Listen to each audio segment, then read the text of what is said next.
The doors of Hargrove Hall slammed open before anyone could announce him. Duke Nathaniel Ashworth walked in, with mud still on his boots and rain still on his coat, and the entire dinner table went still. Forks stopped moving. Glasses stopped halfway to lips. Lord Hargrove rose from his chair so fast it scraped against the floor. "Your Grace," he said, "we were not told to expect you." The Duke did not sit. He did not remove his coat. He looked at the 5 daughters seated along the table like a man counting coins he already knew the value of. "I am not here for supper," he said. "I am here for a wife." Lord Hargrove's smile came out crooked, unsure of itself. Of course, Your Grace. My eldest, Lucinda, is a fine woman, well suited for— She is betrothed already. I know this. I did not ride 4 days to steal another man's bride." The room shifted. Eveline, the second daughter, straightened in her chair, certain the next words would be about her singing, about the way kings had once asked her to perform. Marianne III touched the edge of her sleeve, the paint stains from that morning still faintly there, waiting to be praised. Clara, the youngest but one, was only 12, and she simply watched, too young to understand what kind of moment this was. The Duke let the silence stretch. Then he said the sentence that would be repeated in that house for the rest of their lives. "Give me the daughter no one wants." Nobody moved. Lord Hargrove's mouth opened and closed like a fish pulled onto dry land. His wife's hand found the tablecloth and gripped it. The 4 daughters who had just been counted, praised, admired, all understood in the same breath that they had also just been ruled out, and that meant someone else had just been named, without being named at all. There was a 5th daughter. There was always a 5th daughter. She sat at the end of the table, in the chair nobody fought over, and she had said nothing all evening, because nobody had asked her anything. Her name was Wren. She was 19. She did not sing, she did not paint. She mended fences with her own hands because the workers were slow, and she was not, and she wore plain wool because silk caught on nails, and she was always near a nail of some kind.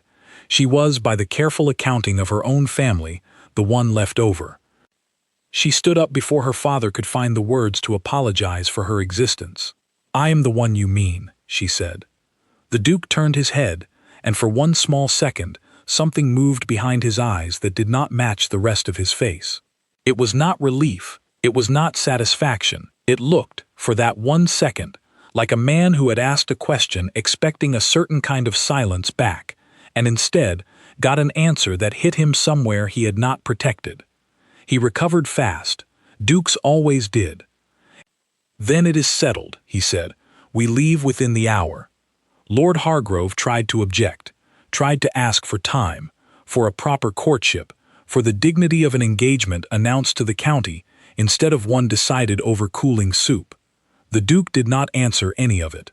He simply looked at Wren, waiting, as though she were the only person in the room whose answer mattered. "An hour is enough," Wren said. "I do not have much to pack." It was the truth, and it was also, though she did not say it, a small kind of relief. 19 years of being the one nobody planned for meant she had very little that could not fit into one trunk. She went upstairs while her sisters whispered behind her, already composing the story they would tell at the next gathering, already deciding how sad this was for her, how strange, how sudden. None of them asked her if she was frightened. She packed her one good dress, the one for funerals and weddings both, because it had never mattered before which occasion it belonged to. She packed her sewing kit and a small knife her grandfather had given her, good for whittling and for nothing else, and a folded piece of paper with the names of fence repairs still owed to 3 tenant families, because someone would need to finish what she started. Her mother came to the door only once. She did not come in. "Be useful to him," her mother said. "It is what you are good at." It was meant kindly. It landed like something else entirely.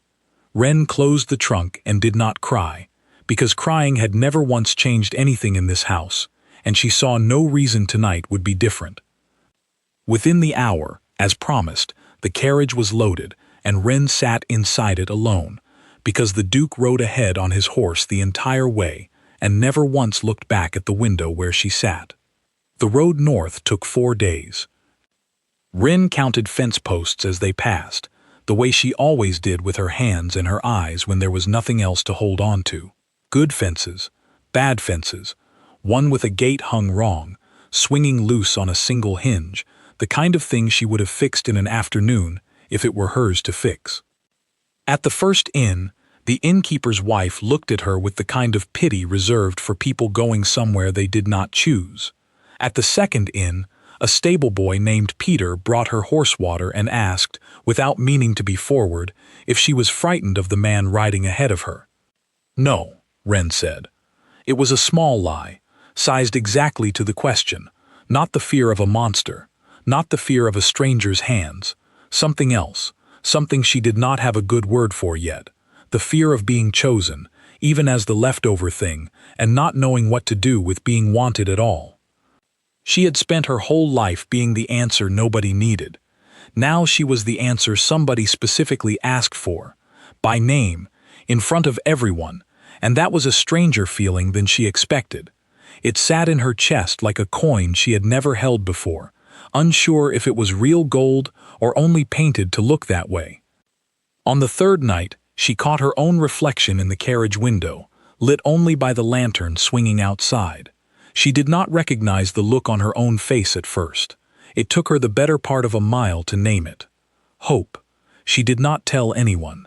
She filed it away, quietly, under things to be suspicious of later, because Hope had never once been kind to her before, and she saw no reason to trust it now, simply because a duke had said one sentence over a dinner table. The duke rode ahead the whole way, and he never once looked back.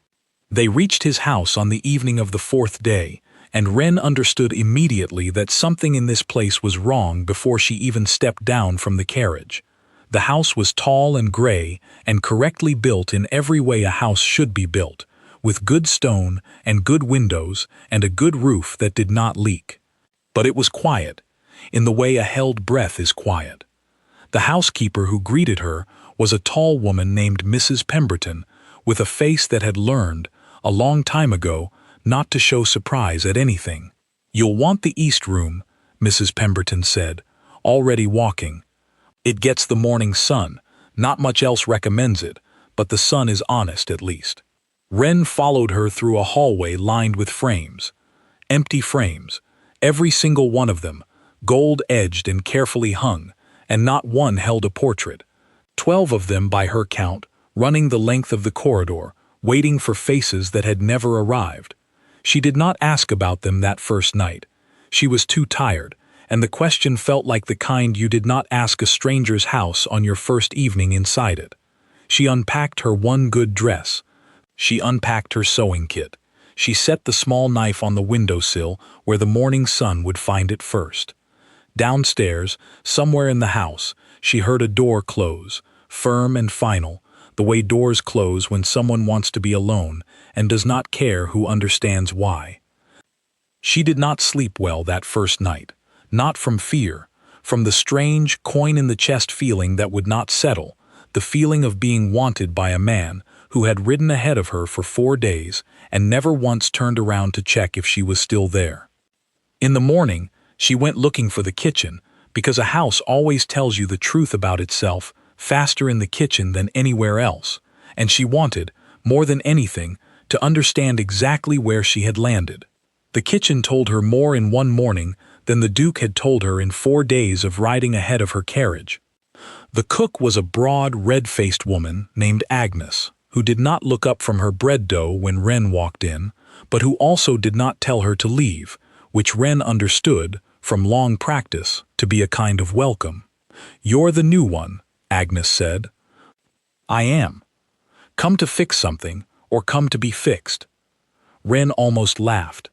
It was the first honest question anyone had asked her since she stepped forward at that dinner table, and she found she liked this woman immediately for asking it. "I don't know yet," Wren said. "I was hoping the kitchen would tell me." Agnes finally looked up, floured hands still working the dough, and something in her face softened by half a degree. "Sit down, then. Kitchens tell the truth eventually. Mine's slower than most, but it gets there." Wren sat. She peeled potatoes because her hands needed something to do, and because she had never once in her life sat idle in a kitchen while there was work to be done. And Agnes let her, which told Wren something too. This was a house where being useful was allowed, even welcomed, even if being loved was still an open question. Over the next several days, Wren learned the shape of the house the way she had always learned the shape of anything, by touching it. She found the broken gate on the east side of the property on her second morning, hanging by one hinge just as she'd guessed a fence somewhere in this county would be, and she fixed it herself before anyone could tell her it wasn't her place. She found the loose floorboard outside the library, the one that groaned like an old dog, and she quieted it with a wedge of folded cloth until someone could get proper nails to it.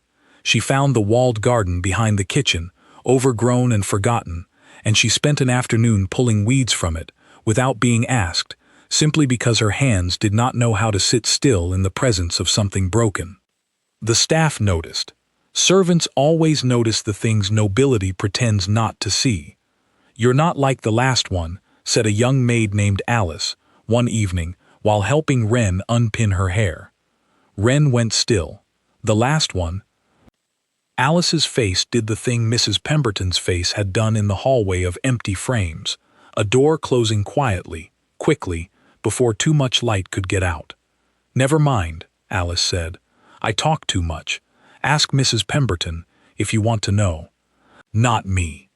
Wren did not ask Mrs. Pemberton that night.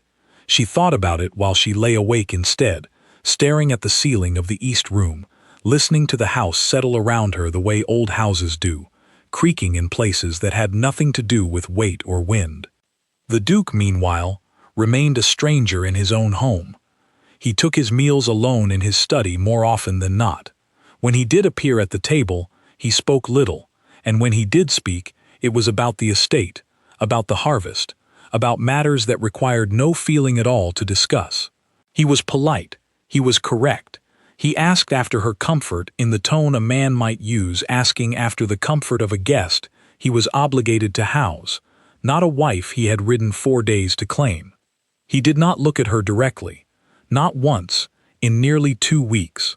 Wren noticed this the way she noticed everything, quietly, and with her hands still busy, because noticing out loud had never once done her any good in her father's house, and she saw no reason to test whether it would do her any good in this one.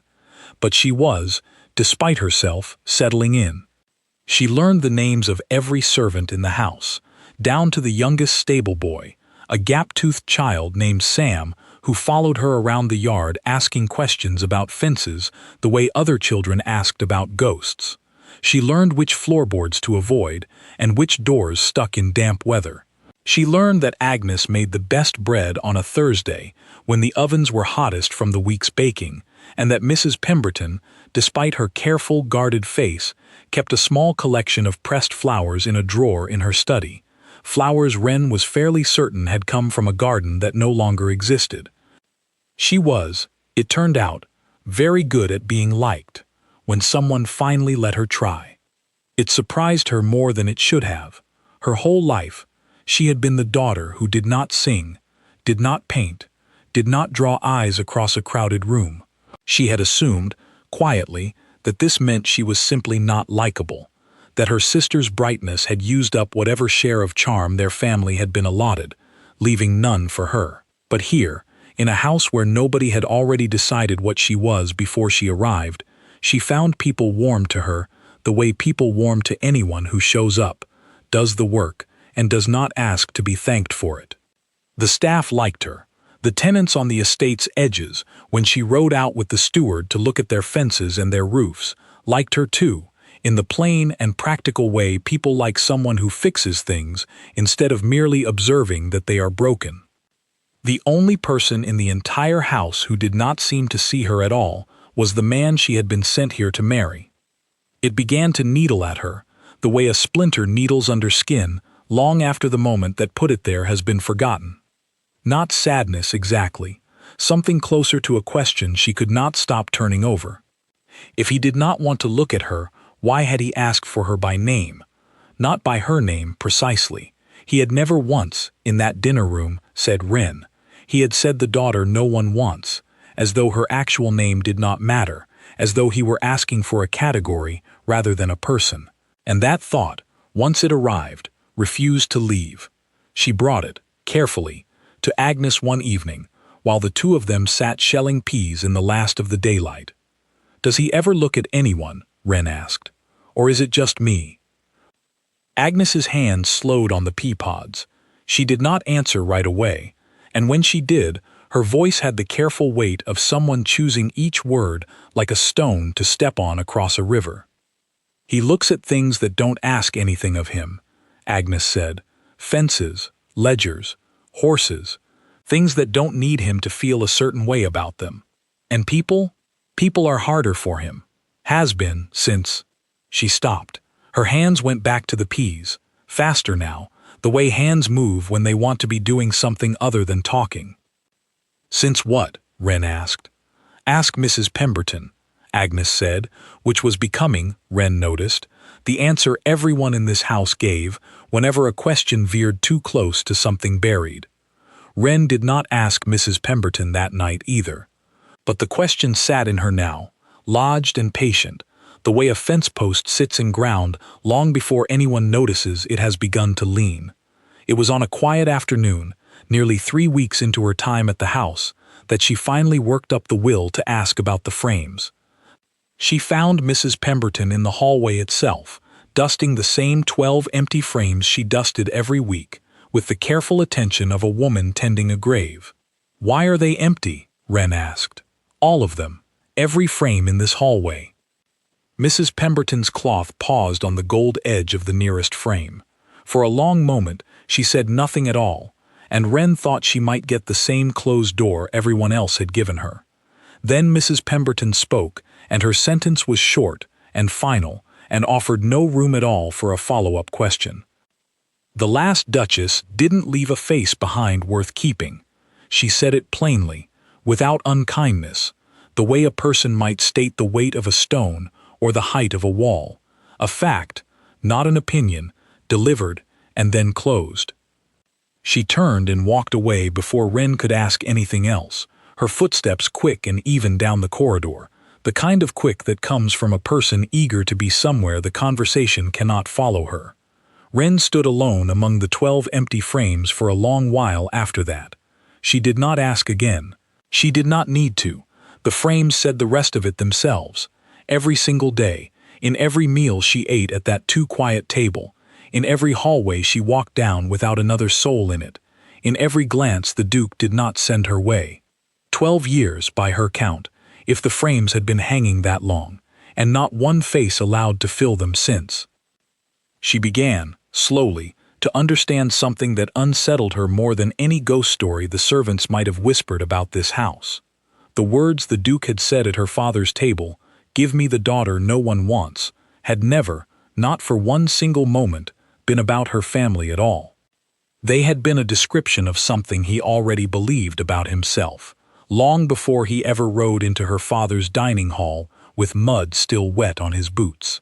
That evening, for the first time since arriving, Wren did not go straight to her room after dinner. She stood instead at the window at the end of the hallway, looking out over the dark shape of the walled garden she had begun clearing with her own 2 hands, and she thought, not for the first time, that she had been sent here to fix something far larger than a broken gate, and that nobody in this house, perhaps not even the Duke himself, had told her yet exactly what that something was.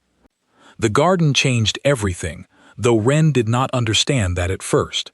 She had been clearing it in small pieces for weeks by then, an hour here, an hour there, whenever the house grew too quiet for her liking, or her hands grew too restless for indoor work. It had been a walled garden once, properly planted, with paths laid in old brick and a stone bench worn smooth by years of sitting. Now it was mostly weeds and bramble, but the bones of something beautiful were still there, waiting under all that green neglect for someone to remember them. She was pulling ivy from the stone bench on a bright, cool morning when the Duke found her there for the first time. He did not announce himself. She simply became aware, the way a person becomes aware of weather changing, that she was no longer alone in the garden.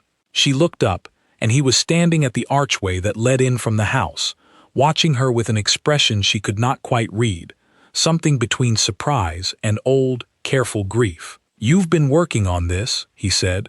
It was not a question. "Someone should," Wren said, sitting back on her heels, ivy still tangled around her wrist. It seemed a shame to let it go to ruin when the bones of it were so good. He did not answer right away. He walked further into the garden, slow, the way a man walks into a room he has avoided for a long time, testing the floor before he trusts it with his full weight. "My mother planted this," he said finally. "Before I was born. My father let it fall apart after she died. I never had the heart to fix it, and I never had the heart to tear it out either."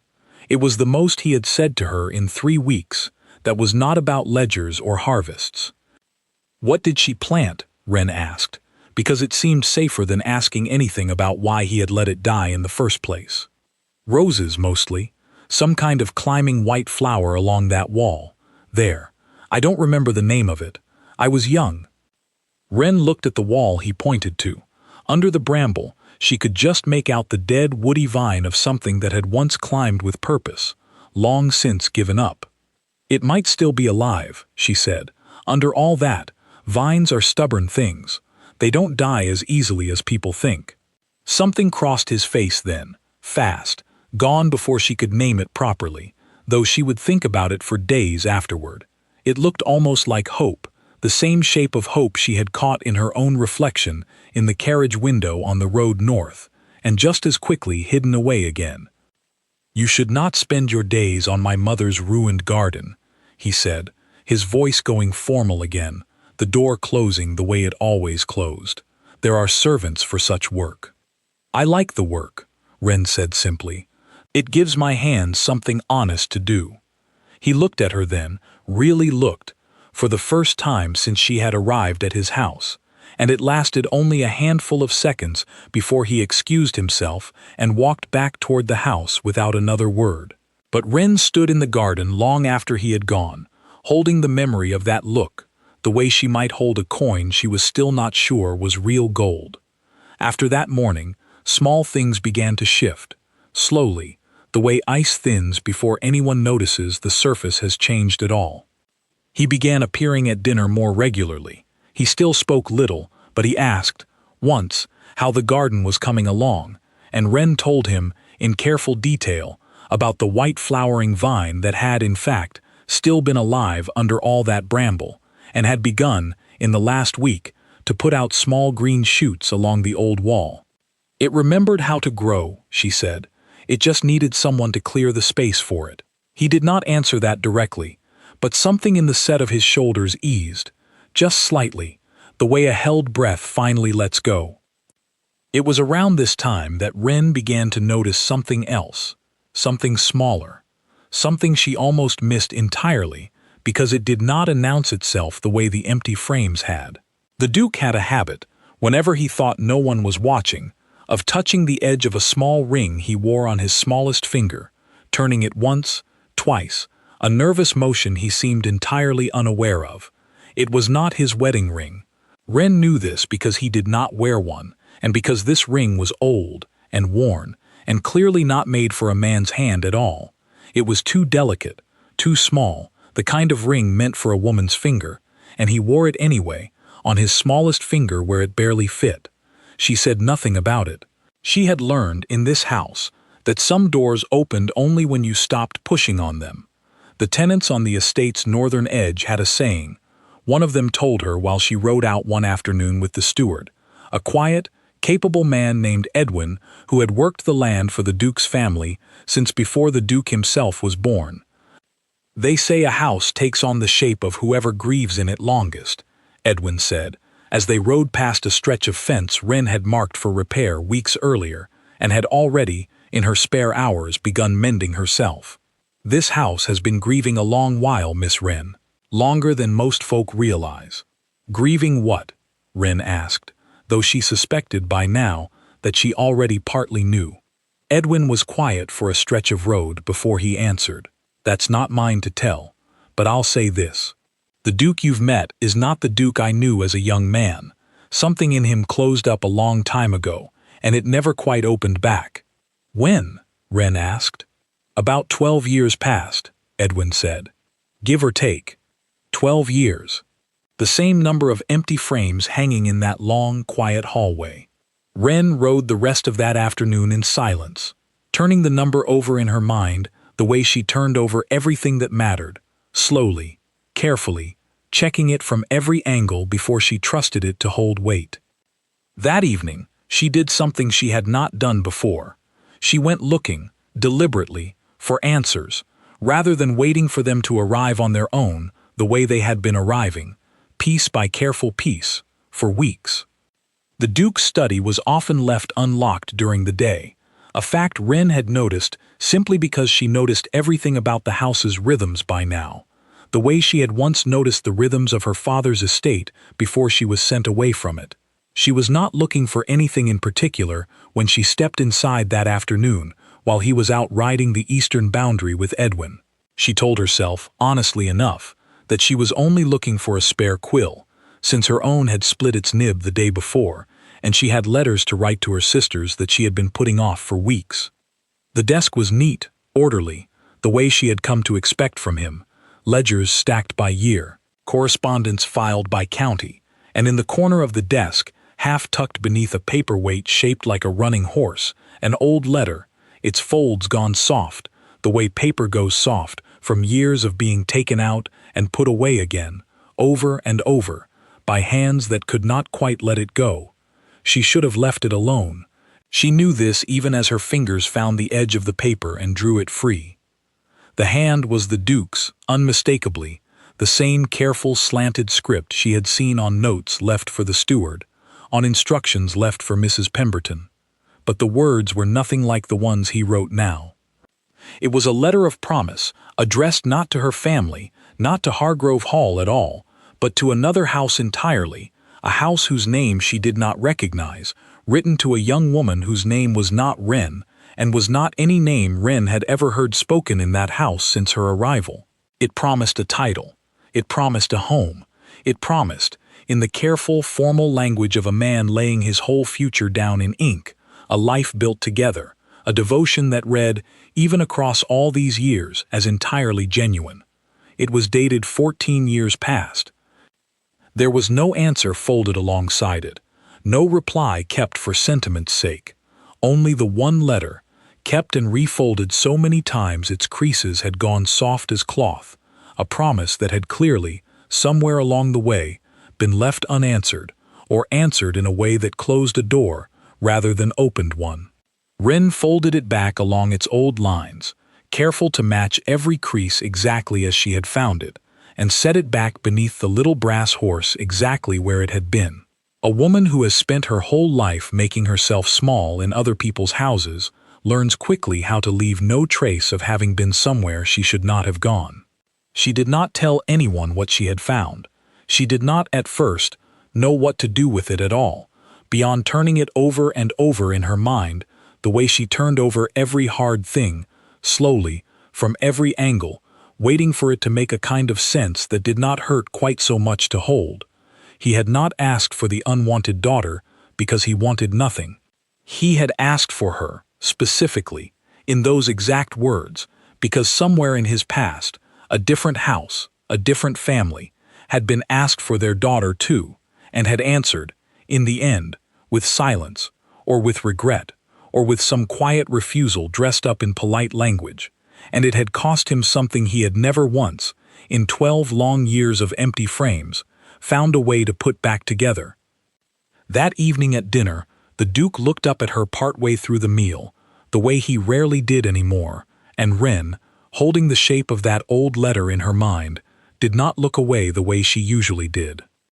She held his gaze instead, steady, the way she held a plank of wood steady while nailing it into place, and something passed between them in that silence that neither of them tried to name out loud. He was the first to look away, not from discomfort exactly, but from something closer to being caught out, a man realizing, mid-breath, that he had been seen more clearly than he had planned to allow. Neither of them spoke of it. The meal continued. Plates were cleared, candles burned lower, and the strange new quiet between them sat at the table, like a guest neither of them had invited, but neither of them wished to send away either. Later that night, unable to sleep, Wren walked the long hallway of empty frames one more time, candle in hand, and stood before each one in turn, counting them again as she had counted them the first week she arrived. 12 frames, 12 years. One letter folded soft with handling, addressed to a woman who was never named in this house, not once, not by Mrs. Pemberton, not by Agnes, not by Edwin, not by anyone. She thought of the vine along the garden wall, given up for dead, and how it had simply been waiting, all those years, for someone to clear the bramble away from it so it could remember how to grow. She wondered, standing there with the candle flickering against 12 empty frames, whether the Duke himself was not so different from that vine, whether 12 years of silence had not been the absence of feeling at all, but the long, stubborn waiting of something that had simply never been given the room to come back to life. She did not have an answer that night, but for the first time since she had stepped forward at her father's table and said, quietly, "I am the one you mean," she found she wanted one. Not out of duty, not out of the old habit of being useful in exchange for being kept. She wanted the answer because some small, unguarded part of her had begun, without her quite giving it permission, to care what became of the man who could not yet bring himself to fill those frames. The days after she found the letter moved differently, though nothing about the house itself had changed. Wren kept working the garden. She kept mending fences with Edwin, kept sitting with Agnes in the last light of evening shelling peas or trimming beans, kept learning the names and small histories of everyone under that roof except the one man whose history mattered most. But she carried the letter with her now, not in her hands, but somewhere lower, in the same place she carried the memory of her mother's parting words at the door of her old bedroom. Be useful to him. It is what you are good at. She had spent her whole life being useful in place of being known. She began to wonder, walking the garden paths in the cool mornings, whether the Duke had spent his own life the same way, only from the other direction, being known once, fully, and then losing it, and deciding it was safer never to risk it again. She did not confront him. She did not even know, exactly, what she would say if she did. What right did she have to ask a man about a woman he had loved 14 years before Wren had ever been born into a family that barely noticed her at all? The letter was not hers. The grief in it was not hers either. But she had touched it, and something about touching it had left its shape pressed into her, the way a hand leaves its print in wet clay, faint but permanent. It was Sam, the gap-toothed stable boy, who finally gave her the peace she had not known to ask for. They were mucking out the stalls together on a gray morning, rain threatening but not yet falling, and Sam, who talked more freely than anyone else in the house because he was young enough not to know yet which subjects were forbidden, mentioned it without any weight at all, the way children mention things that carry enormous weight for everyone older than them. "My grandmother used to work here," Sam said, forking hay with more enthusiasm than skill. "Before I was born, she used to talk about the old Duchess, said she had hair the color of wheat, and a laugh you could hear clear across the stable yard." Wren's hands went still on the pitchfork. "The old Duchess." "The one before you," Sam said, easy as anything, oblivious to the way the air in the stall had changed. "The one who was supposed to marry the Duke. Before you. My grandmother said the wedding was near enough set, and then her family called it off. Sent word she wasn't fit for it after all. Never said why, just called it off and never spoke to this house again." "Do you know her name?" Wren asked, careful to keep her voice as light as his had been. Sam shrugged, already losing interest in the subject, the way children do, moving on to the next thing that caught his eye, which happened to be a barn cat winding between the stall posts. "Something with an E, I think. Grandmother never said it much. Said it made the housekeeper sad to hear it." An E, not Wren. Someone else, from another house, another county, another family that had, in the end, decided quietly that their daughter was not worth the trade, and told the Duke so without ever saying it plainly, The way families like hers always found a way to say the cruelest things in the politest possible language. She thought of her own father, standing at that dinner table, trying to offer up Lucinda, then falling silent when the Duke refused her. She thought of the particular kind of silence that falls over a family when a daughter is found wanting, not because of anything she has done, but simply because someone above her has decided, quietly and without discussion, that she does not measure up to whatever is being asked. The Duke had stood in her father's dining room and asked, deliberately, for the daughter no one wanted. Not out of cruelty, not even, she now understood, out of resignation. He had asked for her because he had once asked, in good faith, for a daughter who was wanted very much indeed, by everyone, by her own family most of all, and it had cost him nothing to ask and everything to be refused. He had come to Hargrove Hall bracing for the same answer, the same careful, cowardly silence dressed up as regret. He had asked for the leftover daughter this time because he expected, this time, to be told the truth from the start, rather than be lied to gently for months before the truth finally arrived anyway. Wren finished the stalls in silence, her hands moving through the familiar motions while her mind moved through something far less familiar, and by the time she walked back toward the house, the rain had finally begun, soft and steady, the kind that soaks into ground that has been dry too long. She found him, later that same evening, in the garden of all places, standing near the wall where the white flowering vine had begun, in earnest now, to climb. He had his coat off despite the damp, sleeves rolled, and for one strange moment Wren thought he might actually be working the soil himself, before she realized he was simply standing there, one hand resting against the old stone wall, looking at the vine's new green growth, the way a man looks at something he is afraid to believe is real.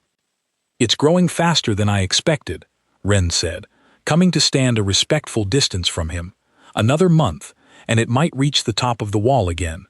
He did not turn immediately. When he spoke, his voice carried a rawness she had not heard from him before, stripped of its usual careful formality. "My mother used to say this vine only bloomed for people who stopped waiting for it to fail." Wren considered this. Sounds like a vine with strong opinions. That earned her something close to a laugh, brief and surprised, as though it had escaped before he could decide whether to allow it. "You've been asking questions," he said then, and it was not an accusation, simply an observation, the kind a careful man makes when he has finally noticed something he'd been avoiding. Wren did not deny it. "Sam mentioned the old Duchess. By accident, I think. He's young enough not to know it's forbidden ground." Something in the Duke's shoulders tightened, then, slowly, let go, the same way they had eased the first day she told him the vine had survived under all that bramble. "Her name was Eleanor," he said. "Her family withdrew the match 3 weeks before the wedding. No explanation offered beyond a letter stating she was not, in their words, suited to the position after all." He said it plainly, the way Mrs. Pemberton had said her own sentence in the hallway of Empty Frames, a fact stated once and then set down, too heavy to be picked up again easily. "I'm sorry," Wren said, and meant it, though she understood, even as she said it, that sorry was a small and insufficient word for whatever 12 years of Empty Frames had cost him. "I built this garden's ruin myself," he said, looking at the vine rather than at her. "Not on purpose. I simply couldn't bear to keep it living while everything else in me had stopped. It felt dishonest, somehow, to let something bloom while I couldn't." "And now?" Wren asked. He was quiet for a long moment before he answered, and when he did, his voice had gone very careful, the way a man speaks when he is choosing to be honest about something he has kept hidden even from himself. "Now I find I don't mind it blooming," he said. "I find, in fact, that I have started checking on it most mornings before I've had cause to be anywhere near it." Wren said nothing to that. She let the silence hold the weight of it instead, the way she had learned, in this house, that silence sometimes carried more truth than any sentence could. "I did not ask for you because I wanted nothing," he said then, still looking at the vine, not at her. "I asked for the daughter no one wanted, because I wanted for once to be told plainly what I was getting, rather than be handed a promise that would be quietly withdrawn once someone decided I wasn't worth the keeping after all.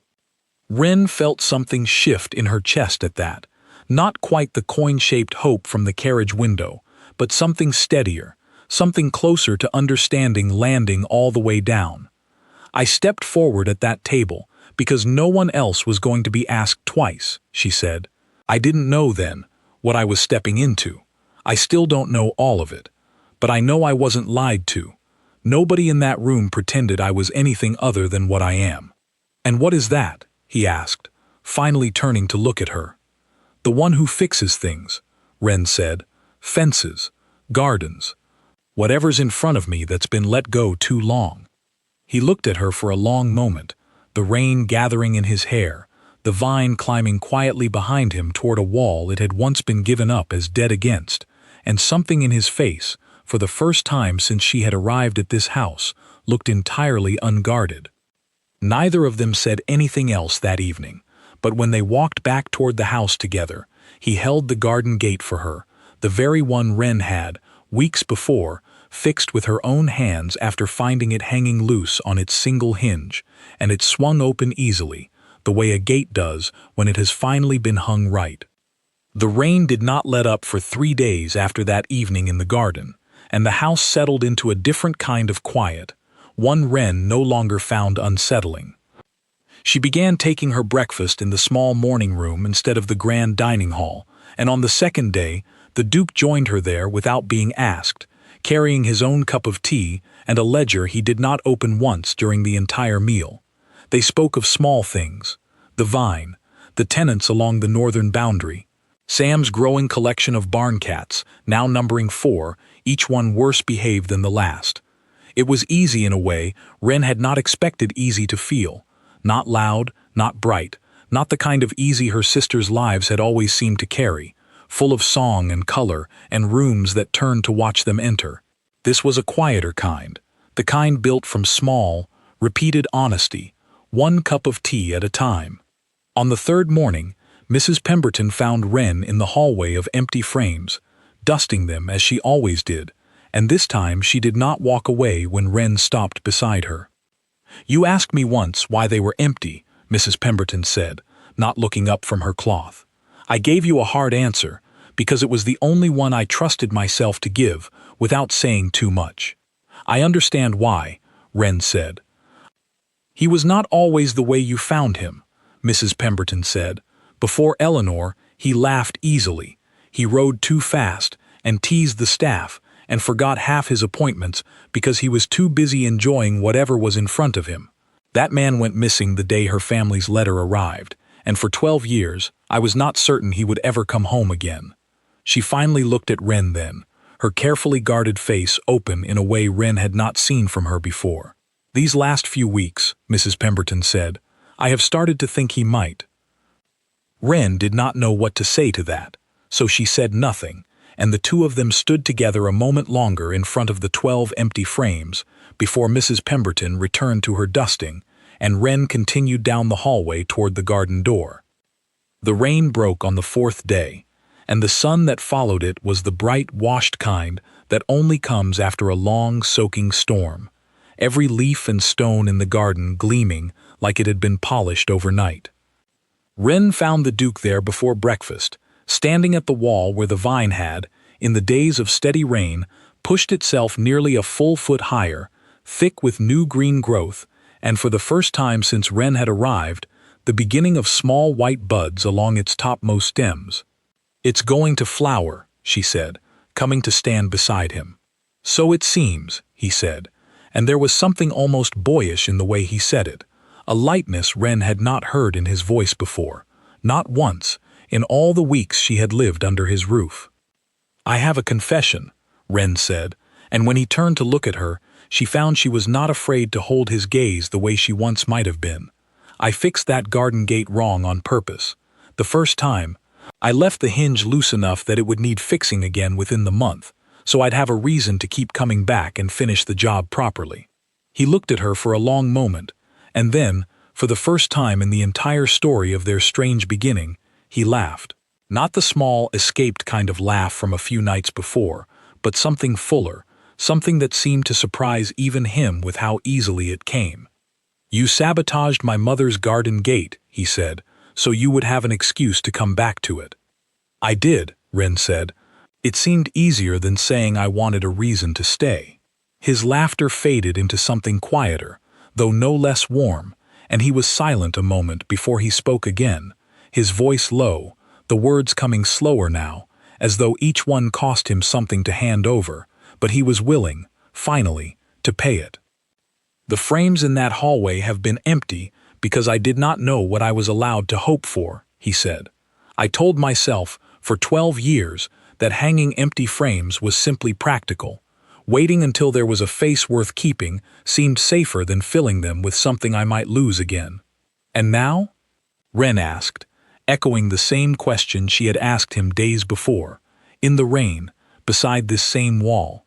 He reached out, not for her hand, not yet, but for a single white bud, just beginning to open on the vine beside them, turning it gently between his fingers, the way a man turns something he is only now learning to trust, will not break simply because he touches it. "Now I find myself wanting to fill at least one of them," he said. Ren did not answer with a declaration. She had never been the daughter who filled rooms with speeches, and she saw no reason to begin now.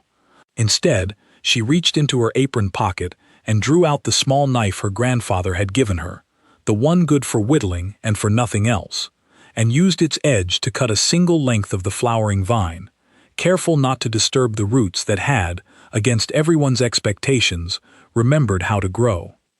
"For the garden," she said, "in case it needs replanting elsewhere someday. It's stubborn enough to take root twice, I think." He watched her wrap the cutting carefully in a scrap of damp cloth, and something in his face, watching her do it, settled into an expression Ren had not seen from him before, and would spend the rest of her life learning to read correctly.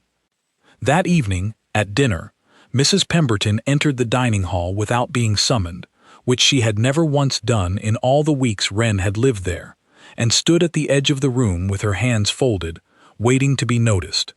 "Your Grace," she said, when the Duke finally looked up. "Shall I send for the painter? The one who did the portraits at Ashcombe, the one you turned away, 12 years past." The room went still, the way it had gone still that first evening at Hargrove Hall, when a duke, covered in road dust, had declared, without warning, what he had come for. The Duke looked at Ren across the table, and this time he did not look away first. "Yes," he said, "send for him. Tell him there is a wall in the east hallway that has waited long enough." Ren said nothing. She simply reached for her cup, steady-handed, the way she reached for anything she intended to hold on to properly this time, and let the quiet settle around the table, warm now instead of hollow, the kind of quiet that comes not from absence, but from two people finally deciding, without needing to announce it, that they were done waiting for the other one to leave. The painter arrived within the fortnight. He set up his easel in the garden first, at Ren's request, beneath the wall where the white vine had, by then, opened its first full bloom, and the Duke stood beside her for the sitting, without once needing to be asked twice. Weeks later, when the finished portrait was finally hung in the long hallway, it was not a portrait of a duke and his duchess posed stiffly for posterity, the way the old paintings at Ashcombe had always looked. It was the garden itself, caught mid-bloom, with two small figures standing beside the old stone wall, neither one facing the painter directly, both of them turned instead toward each other, caught in the middle of something that had clearly not finished happening yet. 11 frames remained empty in that hallway. Nobody rushed to fill them.